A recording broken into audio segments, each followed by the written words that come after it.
अस्सलाम वालेकुम। आज बनाएंगे कचनार गोश्त की बहुत ही मज़ेदार सी और आसान सी रेसिपी। ये सीज़न में बहुत ही थोड़े से दिनों के लिए आती है। आप इसको बनाएं ज़रूर क्योंकि ये बहुत ज़्यादा हेल्दी है और इसके बहुत सारे फ़ायदे हैं। सबसे बड़ा फ़ायदा इसका ये है कि इसको खाने से जिस्म में ताज़ा खून बनता है, स्किन पर ग्लो आता है और बीफ के साथ इसका कॉम्बिनेशन बहुत मज़े का लगता है। तो चलिए कचनार गोश्त बनाना शुरू करते हैं। इसको हम बनाएंगे बीफ में। सबसे पहले तमाम बीफ डाल देंगे इसके अंदर, साथ ही इसमें डाल देंगे तकरीबन 2 से ढाई गिलास पानी, क्योंकि गोश्त को हमने गलाना भी है और इसकी हमने यखनी यानी कि स्टॉक भी तैयार करना है।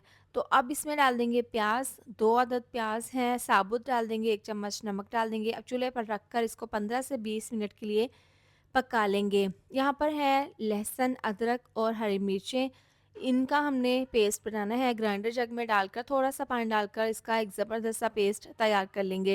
इसको आगे जाकर इस्तेमाल करेंगे। यहाँ पर 15 से 20 मिनट मैंने प्रेशर कुकर को में गोश्त डालकर पका लिया है। तो यहाँ पर देखें अच्छे से हमारा गोश्त तकरीबन 95% गल चुका है।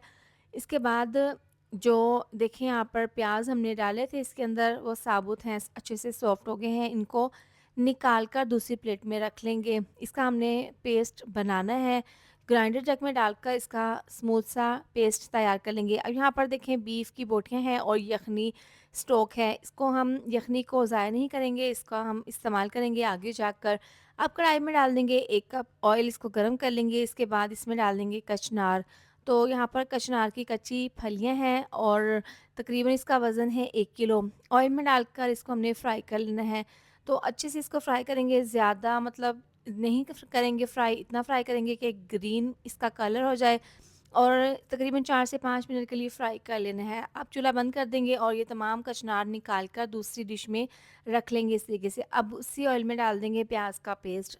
इसको हमने ग्राइंडर जग में डालकर इसका पेस्ट बना लिया था। अब इसको इस तरीके से डालकर ऑयल में ना इसको भून लेना है इतना कि इसके अंदर हल्का सा कलर आ जाए। इसके बाद इसमें डाल देंगे लहसुन, अदरक और हरी मिर्चों का पेस्ट। ये डालकर इसके अंदर डाल देंगे 2 अदद टमाटर क्यूब में काट कर।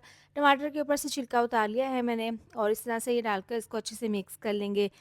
इसको इतना फ्राई करेंगे कि टमाटर हल्के से सॉफ्ट हो जाए। इसके बाद इसके अंदर मसाले डाल देंगे, आधी चम्मच नमक, 1 चम्मच कुटी हुई लाल मिर्च, आधी चम्मच पिसी हुई सुरख मिर्च और साथ में हल्दी पाउडर आधी चम्मच, 1 चम्मच पिसा हुआ धनिया और 1 चम्मच पिसा हुआ गरम मसाला डाल देंगे अच्छे से। अब मसालों को मिक्स कर लेंगे। इस तरह से मिला देने के बाद जिस जग में हमने प्याज का पेस्ट बनाया था उसमें प्याज का पेस्ट लगा हुआ था, थोड़ा-सा पानी इसमें डालकर ये इसमें डाल देंगे। इससे मसालों का कच्चापन दूर हो जाएगा और मसाला अच्छे से तैयार हो जाएगा। तो अब यहाँ पर इसको अच्छे से इस तरीके से भून लेना है हमने इतना कि इसकी स्मूथ सी ग्रेवी बन जाए और टमाटर सॉफ्ट हो जाएँ और मसाला ऑयल छोड़ दे। इसके बाद तमाम इसमें डाल देंगे बीफ। बीफ डालने के बाद अब इसको हमने भून लेना है, मीडियम आँच पर भून लेंगे, तेज़ आँच पर नहीं वरना तो मसाला कढ़ाई के नीचे लग जाएगा।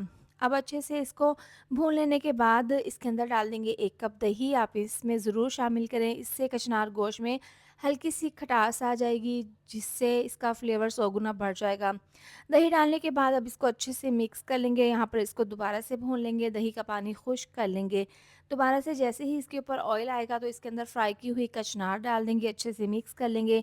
यहाँ पर इसको हमने भून लेना है। अच्छा, जब हम जो भी खुश्क सालन बनाते हैं गोश्त का तो उसमें सबसे इम्पोर्टेंट बात ये होती है कि इसकी हमने भुनाई करनी होती है। जितनी अच्छी आप भुनाई करेंगे उतना ही आपका टेस्टी सालन बनकर तैयार होगा। अच्छे से भून लेने के बाद इसमें यखनी डाल देंगे। इसको मिक्स करके अब बिल्कुल दम वाली आँच पर 10 मिनट के लिए पकने के लिए रख देंगे। 10 मिनट आपने इसको दम वाली आँच पर रख देना है। इससे क्या होगा कि गोश्त भी गल जाएगा और कचनार भी।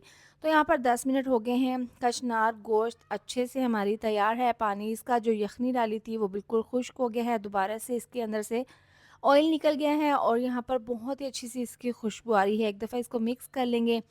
अब चूल्हा बंद कर देंगे। बहुत ही लज़ीज़, बहुत ही ज़्यादा मज़ेदार बीफ कचनार गोश्त तैयार है। आप इसको ज़रूर ट्राई करें। इस तरीके से बनाना आसान है और खाने में बहुत ही ज़्यादा टेस्टी लगती हैं। इसके साथ ही वीडियो अच्छी लगी हो तो लाइक, शेयर, सब्सक्राइब कर दें।